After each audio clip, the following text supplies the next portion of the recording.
What is going on, guys? Brewer here, back again with another Q4 Spark series. This will be number 5 in the entire series. We're halfway through, and this one is going to be about this insane testing strategy that I've been using to find winning products nearly every single week for the last 3 to 4 months. Testing products with TikTok ads is very simple, but I want to make sure that you do it in the right way. So in this video, I'm going to be actually making a campaign live inside of the TikTok ads manager so that you can just follow along and see everything that we do. Every single question that you may have about making a test campaign or whatever, what settings should you do, the age ranges, targeting, whatever questions you have are going to be answered in here. So let's hop right into it. All right, guys, so we are now in the TikTok ads manager, at least a dummy ads manager, so that I can make a test campaign and show you guys how to do this. When we make it to this point, you already found a product. We just covered that in the last 4 videos of the series. You already built your store. You already found the ads that you're gonna run. Now you're ready to create your actual test campaign, which is what we're gonna go ahead and do here. After you set up your ad account and set up your pixel and stuff, this is what you're gonna be looking at. So very simple. All you're gonna wanna do is go ahead and click create. I'm gonna click start over.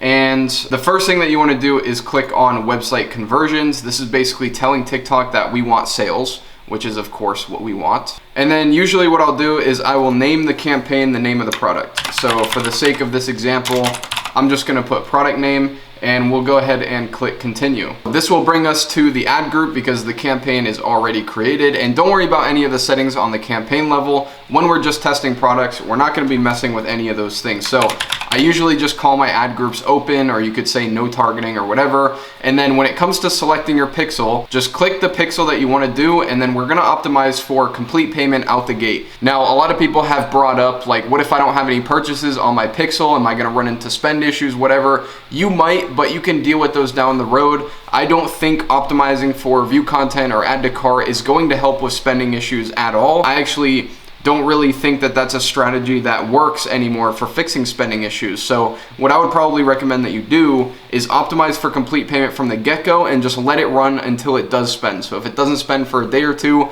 don't worry about it, just let it go, let it spend at its own pace, because we always want to optimize for what our goal is at the end of the day, and our goal is complete payments. Now, when it comes to placements, I have split tested automatic placements versus TikTok only, and in my experience, this platform right here, Pangle, it does spend money on this platform. I'm not 100% certain what it is, but I do know that the majority of the spend will probably go towards this platform, and for that reason, also I haven't seen that many good results. I usually just do select placement and just select TikTok only for the placements.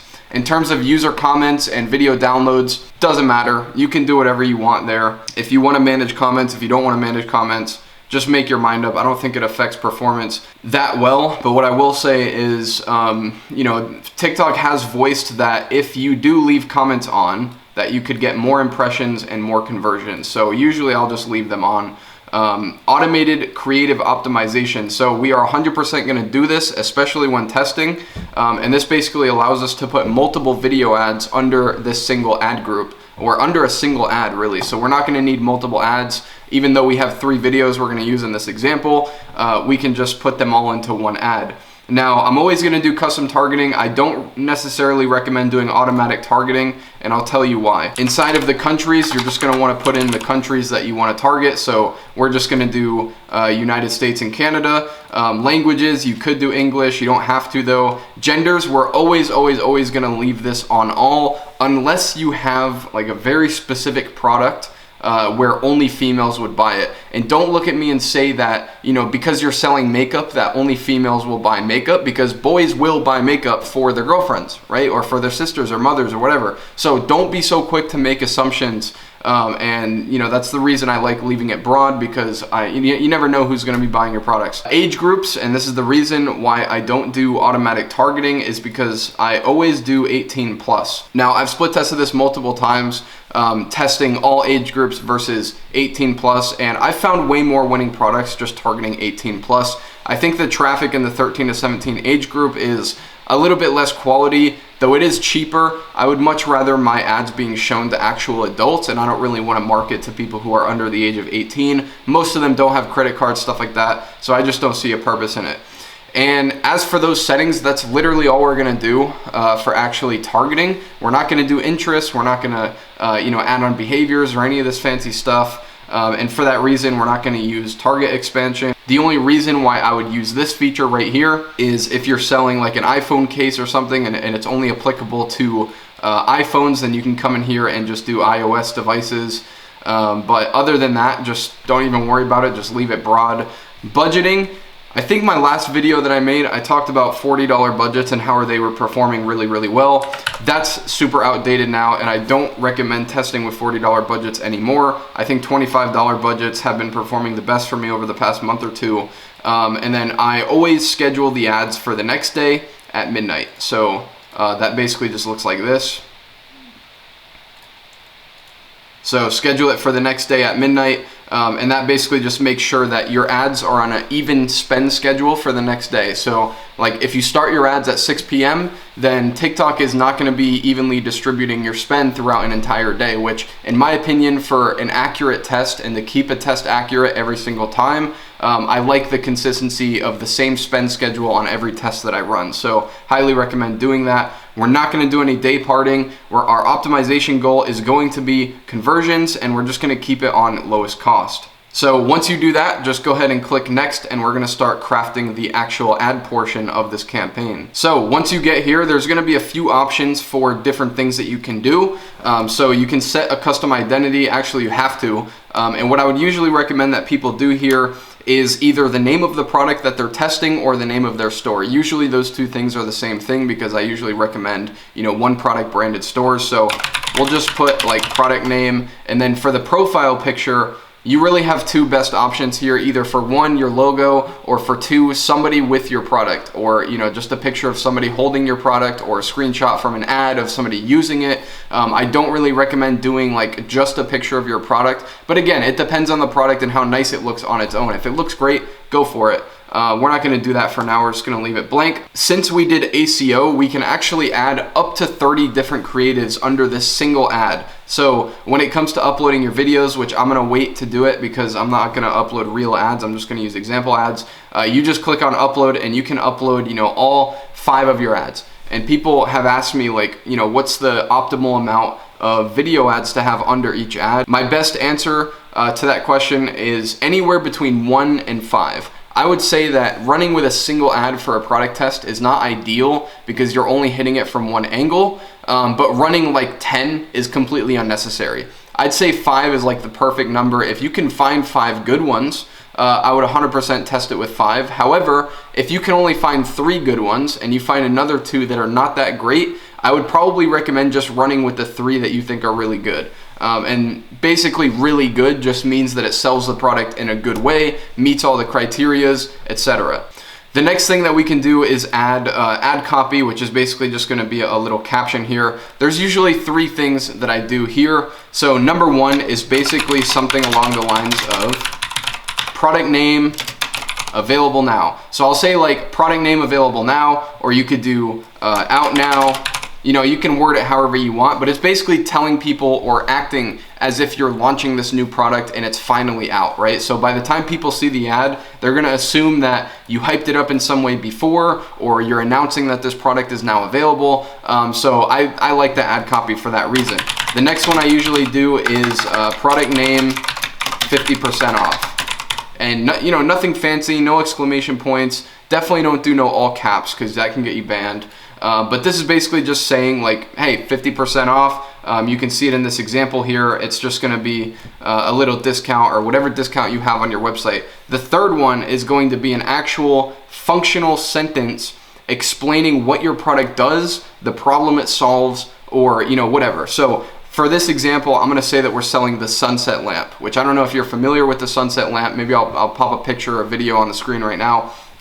But basically all it is it's a little lamp that you put in your room and it lets off this little sunset color. So I'm gonna say something like turn your room into a sunset now. So this allows us to basically have the initial product name out now where you're just announcing that it's available.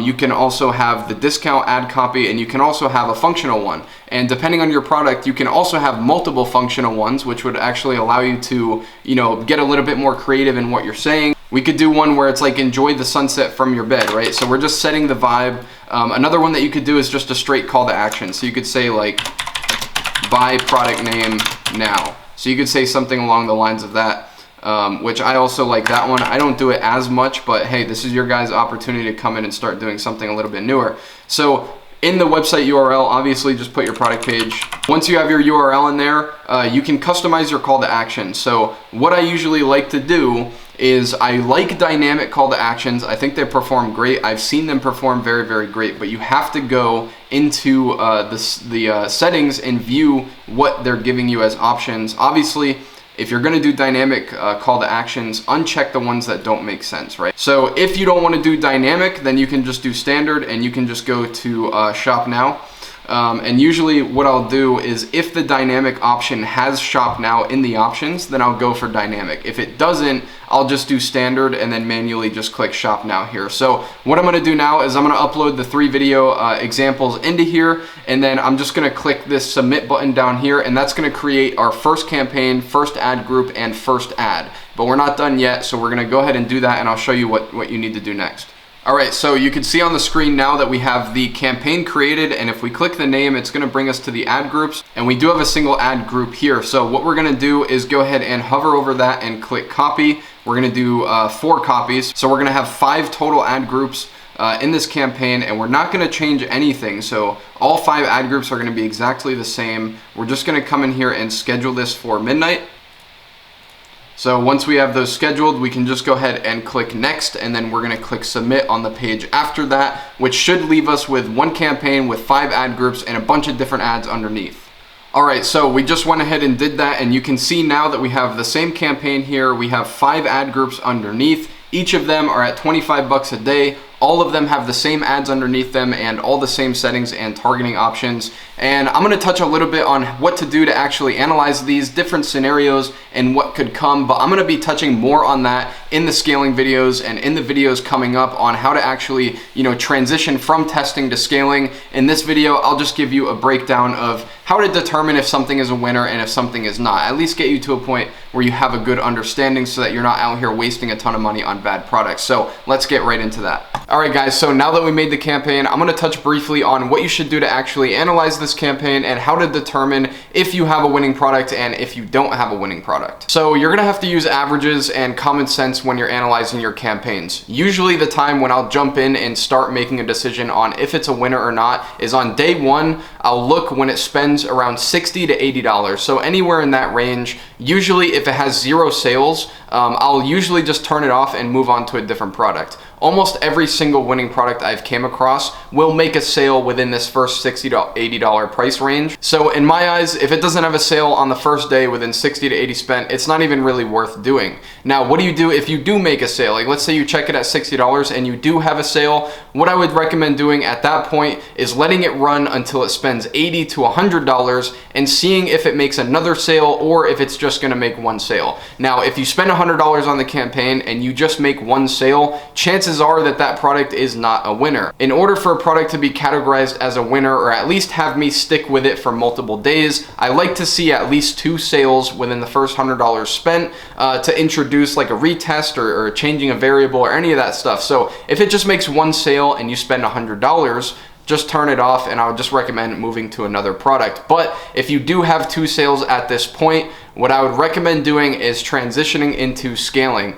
Now, what I mean when I say this is I'm not gonna break down my entire scaling strategy right now in this video. I have videos coming up that are going to go in depth on how to go from the testing stages, transition into scaling, and then actually start testing a lot of different variables so that you can actually scale the product. Essentially, if you have $60 spent and 1 sale, let it run until it spends $80 to $100. If it still only has 1 sale, turn it off. But if you have 2 sales at that point, you're gonna have to fast forward to one of my scaling videos in order to find out what to do from that point. But I hope this video was incredibly valuable to you, and you now know how to launch a test campaign and determine if the product is something that's worth looking more into or not, or if you should transition into the scaling process, or if you should just ditch the product and move on to the next one. So if this video is valuable to you, leave a like, leave a subscribe if you wanna see more videos like this. Turn on notifications if you wanna want to be notified when the next videos are coming. And drop a comment. Let me know your feedback if you have any experience with any of the strategies that we talked about in this video. That's pretty much it for this one, guys. This is Noah Brewer, and I'm out. Peace.